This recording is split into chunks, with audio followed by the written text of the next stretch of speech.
Good evening students. Welcome to Sagar tuition 96.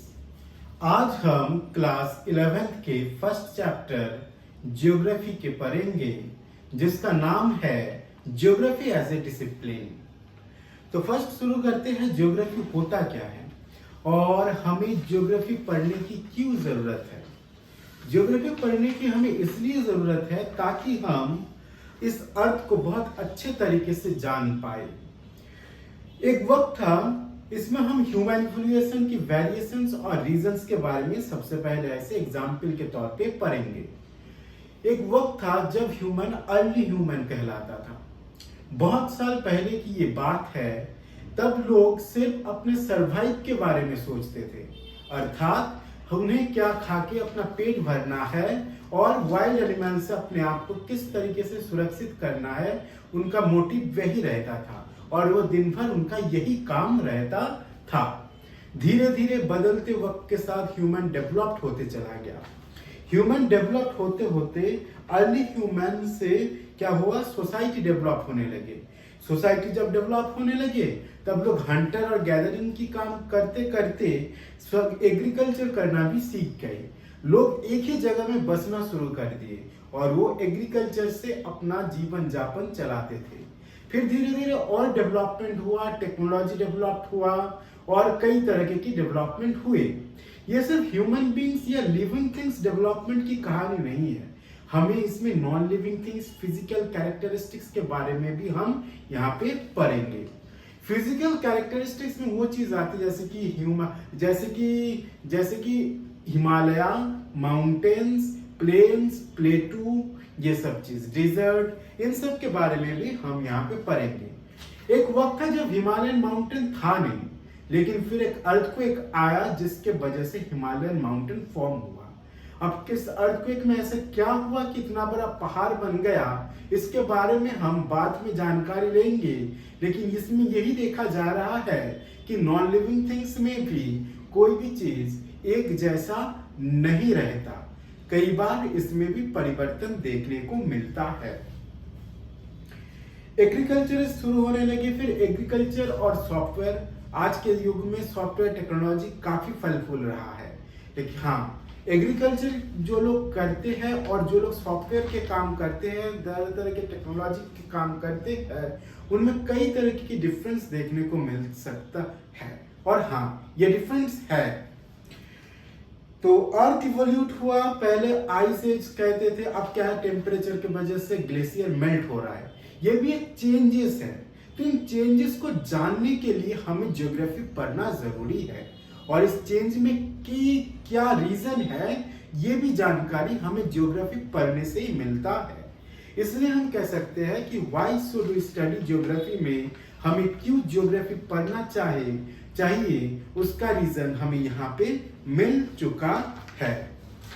For example, we adjusted our food habits and clothing according to the prevailing weather conditions. आज हम weather conditions के हिसाब से हम अपने food habit और clothing sense को change करते हैं। Technological development, adaptations and modifications of physical environment, social organisations और कल्चरल डेवलपमेंट भी एक महत्वपूर्ण भूमिका अदा करते हैं। अब पढ़ेंगे ज्योग्राफी है क्या। अभी हमने क्या पढ़ा, why should we study geography. अब पढ़ेंगे कि ज्योग्राफी है क्या। ज्योग्राफी वो है जिसमें कहते हैं कि इसके बारे में, इस डेफिनेशन को कई स्कॉलर ने कई तरह से पेश किया है, लेकिन अभी हम बस इसका एग्जाम्पल पढ़ेंगे।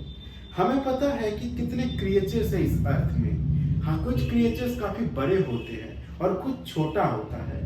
कुछ अर्थ में लिव करते हैं तो कुछ अर्थ के लैंड में लिव करते हैं तो कुछ ओशंस में लिव करते हैं। कुछ वाटर एनिमल्स होते हैं तो कुछ टेरेस्ट्रियल एनिमल्स होते हैं। There are variation in social and cultural features too. These are village, cities, roads, railway, ports, market, and many other elements. Human beings across the entire period of the cultural development. तो human beings में ये cultural development भी होता रहता है.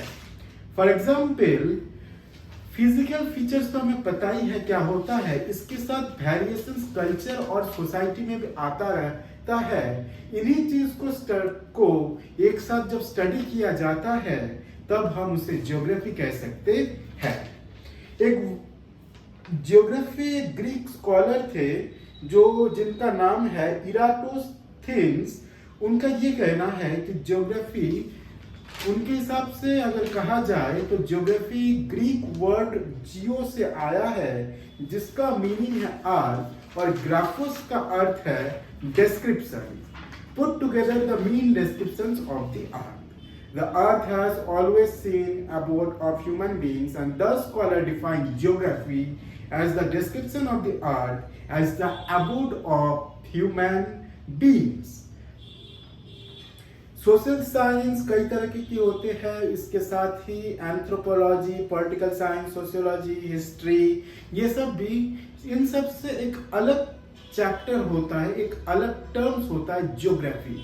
ये भी एक सब्जेक्ट है, लेकिन इस सब्जेक्ट में बहुत महत्वपूर्ण चीज पढ़ाए जाते हैं। क्या पढ़ाए जाते हैं कि number of phenomena similar and many are dissimilar.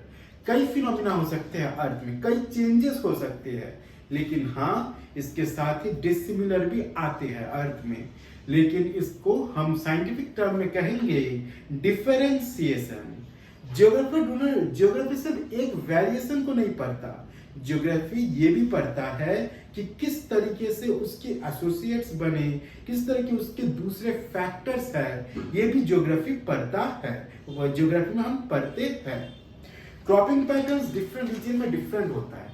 इसका कारण क्या है, ये ज्योग्राफी से ही पता चला है। For example, soil, climate, demands in the market, capacity of the farmer to invest, farmers to invest, and technology, ये सब डिपेंड करता है एग्रीकल्चर डिफरेंस के वजह से। एग्रीकल्चर डिफरेंस का कारण यही है। क्या क्या है और एक बार रिपीट करते हैं। Soils, climate, demands of the market, capacity of the farmer, between more than one phenomena. ये geographer explains the phenomena in a frame cause and effect relationship. जो ज्योग्राफर होते हैं इसे कॉज और इफेक्ट रिलेशनशिप के माध्यम से इसको स्टडी करते हैं और कई तरह के फिनोमिना और फ्यूचर में इसका क्या हो सकता है ये भी स्टडी करते हैं। तो आज हमने पढ़ा why we should need to study geography and what is geography. ये काफी इंपॉर्टेंट चैप्टर है। आज के लिए इतना ही, इसका नेक्स्ट पार्ट हम फिर पढ़ेंगे। धन्यवाद।